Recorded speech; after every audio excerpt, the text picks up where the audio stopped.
Assalamualaikum warahmatullahi wabarakatuh. Di video ini saya akan menjelaskan tentang UKK yang sebentar lagi akan dilaksanakan di bulan Maret ya, sesuai dengan petunjuk bahwa UKK itu dilaksanakan bulan Maret. Di sini saya tidak memberikan tutorial, tapi menjelaskan tentang penilaian di UKK tahun 2023. Jadi ada kalanya peserta ujian cuma fokus di penilaian prakteknya, padahal sebenarnya UKK itu adalah ujian akhir yang menyangkut semua kompetensi, semua KD-KD harus dipahami. Nah, sebenarnya soal UKK itu sifatnya terbuka dan sudah bisa semua peserta bisa melihat soalnya. Nah, kalau mau ambil soalnya tinggal buka di Google, yaitu ketik saja UKK 2023, kemudian masuk di SMK Kemdikbud, kemudian di bawah ada instrumen uji kompetensi untuk keahlian mandiri. UKK mandiri maksudnya ini adalah karena UKK itu dilaksanakan ada beberapa opsi ya, opsi penguji. Nah, yang diberikan ini adalah UKK mandiri sebagai acuan di sekolah. Nah, opsi itu ada tim penguji dari yang pertama ada 6 opsi yang dipilih di sini. Misalnya ada opsi untuk LSP, ya, ada opsi dari asosiasi profesi. Jadi tidak selamanya yang menguji itu cuma dari dunia kerja atau studi atau mitra. Nah, kalau misalnya di sekolahnya sudah ada LSP, maka bekerja sama dengan LSP untuk melakukan pengujian. Nah, yang belum punya LSP atau tidak bekerja sama dengan asosiasi profesi dan lain-lainnya, maka dia melakukan uji kompetensi secara mandiri dan bermitra dengan dunia kerjanya atau studinya. Nah, acuannya diberikan instrumen untuk pengujian. Instrumen itu terdiri dari soal-soalnya dan penilaiannya. Nah, bisa kita ngambil di sini. Nah, misalnya di TKJ ya, di TKJ. Di sini saya buka penilaiannya. Jadi penilaiannya, ya ini penilaiannya. Jadi lembar penilaian ujian praktek kejuruan. Nah, seperti yang saya bilang bahwa biasanya cuma fokus di praktek ya, yang soal praktek ya, fokus untuk menyelesaikan ini. Padahal sebenarnya bukan cuma itu yang perlu diselesaikan oleh peserta, tetapi ada penilaian lain, yaitu penilaian di pengetahuan. Ada penilaian di pengetahuan yang harus diselesaikan, yang nantinya di hasil akhir itu adalah 30-70, 30 untuk pengetahuan, 70 untuk prakteknya. Memang sih kalau dilihat lebih tinggi dari bobot penilaiannya, itu prakteknya sama dengan 70 atau keterampilan ya, kemudian di pengetahuan itu 30. Tetapi bisa jadi kalau memburu di prakteknya atau keterampilannya, misalnya kalau ada yang salah atau tidak full benar, ya tentunya akan mengurangi penilaian akhirnya.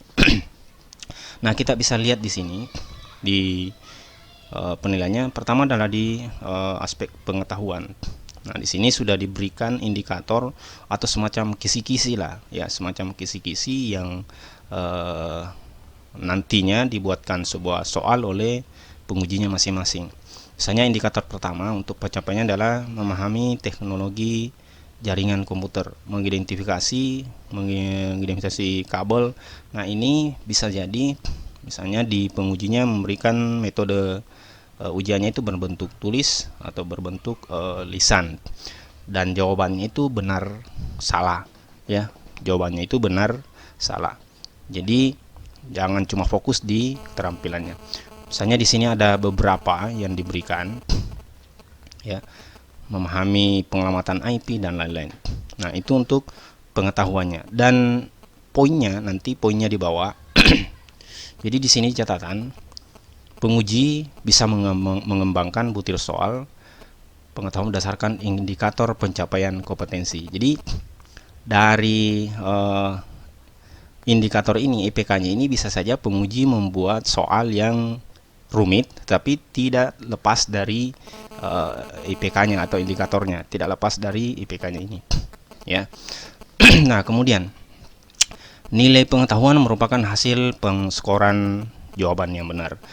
Kalau jawaban yang benar, misalnya dia mengambil poin 01, misalnya benar 1, salah 0, dia akan membuat penskoran, kemudian nilai pengetahuannya berbentuk 0 sampai rentan 0 sampai 100, ya, 0 sampai 100. Saya ambilkan contoh seperti ini. Saya buatkan di Excel seperti ini yang tahun lalu. Misalnya ini di pengetahuan, ya. Ini di pengetahuan. Nah, misalnya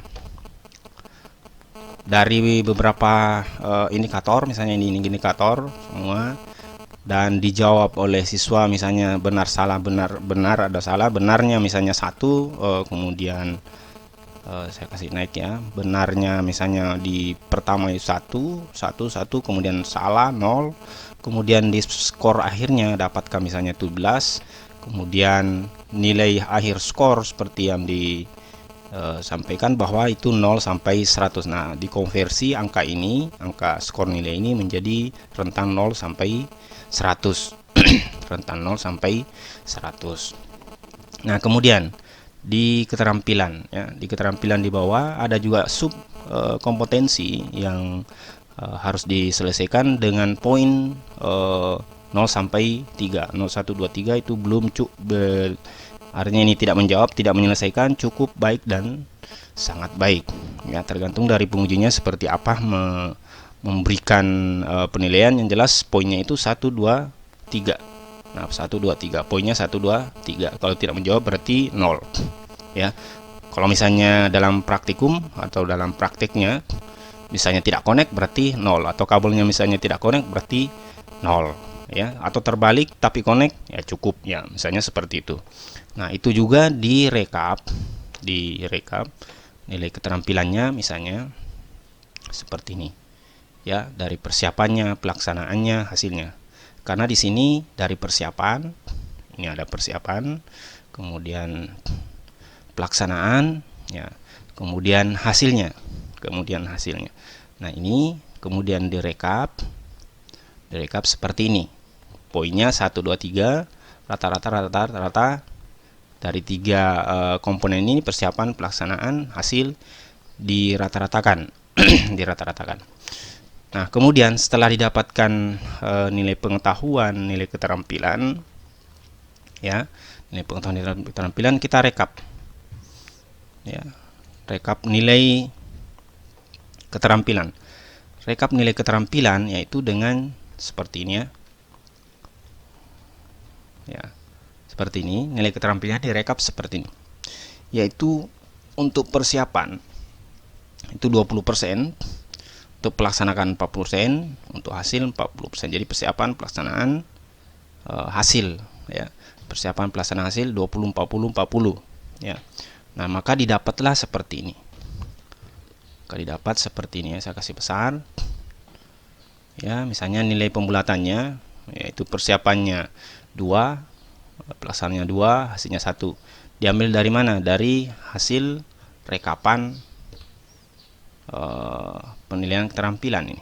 Yang ini rata-rata direkap, misalnya ini, ya.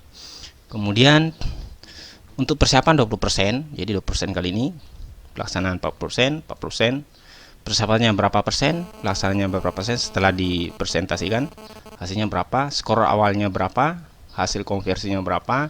Kalau misalnya nilai penambahan ini, nilai dan kurang, ya, biasanya ada nilai-nilai tambah yang diberikan kepada peserta oleh penguji. Misalnya ada yang tidak ada dalam soal tapi membuat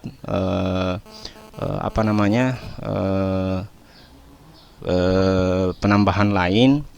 Misalnya anggaplah misalnya memblokin website, ada yang pakai misalnya web proxy, ada yang pakai layer 7, maka ada penambahan di sini. Tapi kalau misalnya kurang, ya misalnya siswa itu curang misalnya, curang atau tidak disiplin maka diberikan nilai pengurangan di sini, berikan nilai pengurangan, dan hasil akhirnya mendapatkan ini, ya hasilnya mendapatkan ini. Nah, jadi hasil akhir inilah, nilai hasil inilah untuk keterampilan.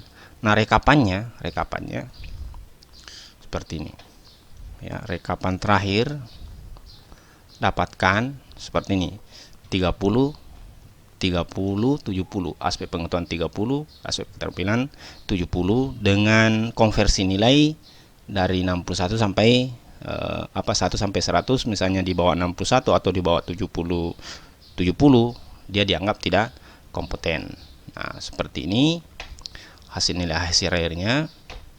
Nilai perolehannya untuk aspek pengetahuan 85%, bobotnya 30 ya.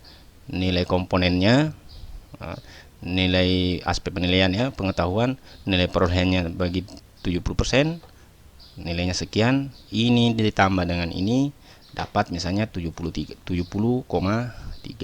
Nah, nilai akhirnya lah yang dikonversi, apakah siswa itu layak atau tidak, atau kompeten atau tidak kompeten, atau cukup kompeten, atau dianggap sebuah nilainya istimewa ya, istimewa. Jadi itu yang saya berikan, supaya tidak cuma fokus saja di keterampilannya, tetapi lihat juga di pengetahuannya. Ya, mungkin itu yang saya bisa berikan.